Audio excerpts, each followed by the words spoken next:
काशी, भारत की विद्वत नगरी, इसलिए शास्त्रों में इसी प्रकार ज्ञान की नगरी, कि मनुष्य मात्र को शास्त्रार्थ सभाएं यहाँ का नित्य क्रम है। कोई समझ नहीं है भाई, तुम क्या जानते हो? परंतु आज की शास्त्रार्थ सभा कुछ विशेष थी। आजकल के नौसिखिए हमें सिखाने चाहिए। चाहे कुछ भी कहते रहें, भगवान तो निराकार अरे होते लेकिन हैं। इन शास्त्रों के बातों में अनुसार आपके ही मानने सच्चाई या है। न मानने से क्या असत्य होता तो है? नहीं हो जाता। सत्य और असत्य के बारे में ये क्या जानते हैं? शास्त्रों के अनुसार शांतम शांतम विद्वानों, शांत हो जाइए।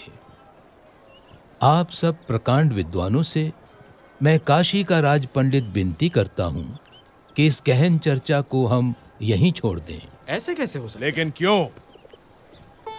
क्योंकि आज इस गौमठ में महान विद्वान धर्मदेव अयोध्या से पधारे हुए हैं और साथ में विराजमान हैं उनके सुपुत्र श्री घनश्याम। श्री घनश्याम की विशेषता यह है कि मात्र 10 साल की उम्र में वेद, उपनिषद आदि सभी शास्त्रों का अध्ययन उन्होंने पूर्ण कर लिया है। अरे अद्भुतम, अद्भुतम। इतना ही नहीं, अपनी तीक्ष्ण बुद्धि से घनश्याम ने सभी शास्त्रों का सार तत्व भी निकाल लिया है।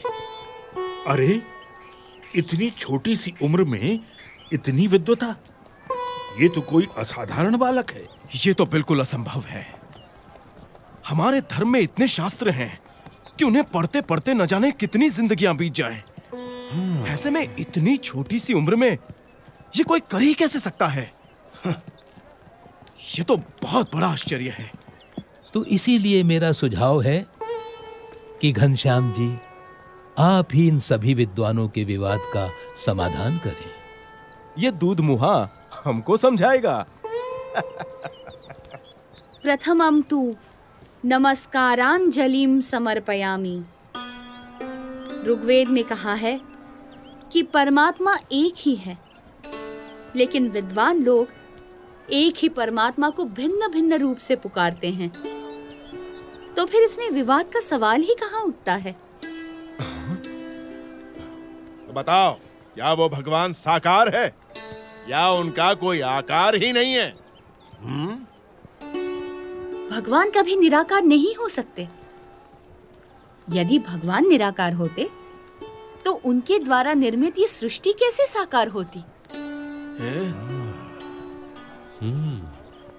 अरे, जिन्होंने इस साकार सृष्टि की रचना की है, वे भगवान कैसे बिना आकार के हो सकते हैं? शास्त्रों में भगवान के दिव्य स्वरूप का कितना अद्भुत वर्णन है। वे तो सदा साकार हैं। वेद में कहा है कि स ईक्षत, यानी भगवान ने देखा। यदि देखा तो क्या उन्हें केवल आंखें ही होंगी? लेकिन यहाँ पर तो नहीं, वे तो सदा दिव्य स्वरूपधारी हैं। घनश्याम का तर्क कितना ठीक और सटीक है। साधु साधु। ये तो कोई विद्वान है या फिर स्वयं भगवान। अभिनंदन, धन्य प्रभु। साधु साधु।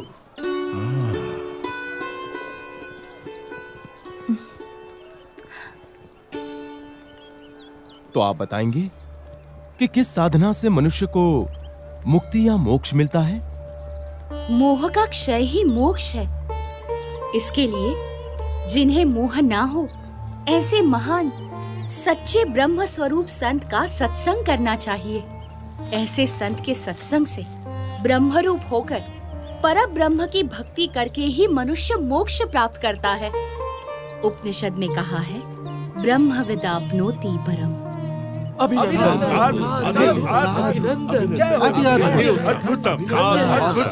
प्रभु। अभिनंदनम। धन्य धन्य प्रभु।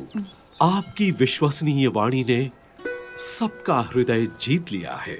यदि हम वर्षों तक चर्चा करते रहते तो भी हम सभी शास्त्रों के सार रूप इस उत्तर तक न पहुंचते, मगर हम जैसे विद्वानों की इतनी बड़ी सभा में निसंशय घनश्याम ने निश्चलता और निर्भयता से ये कर दिखाया है। वो तो सिर्फ परमात्मा ही कर सकते हैं। मैं काशी का राजा घनश्याम प्रभु का सम्मान करता हूँ। बोलो घनश्याम प्रभु की।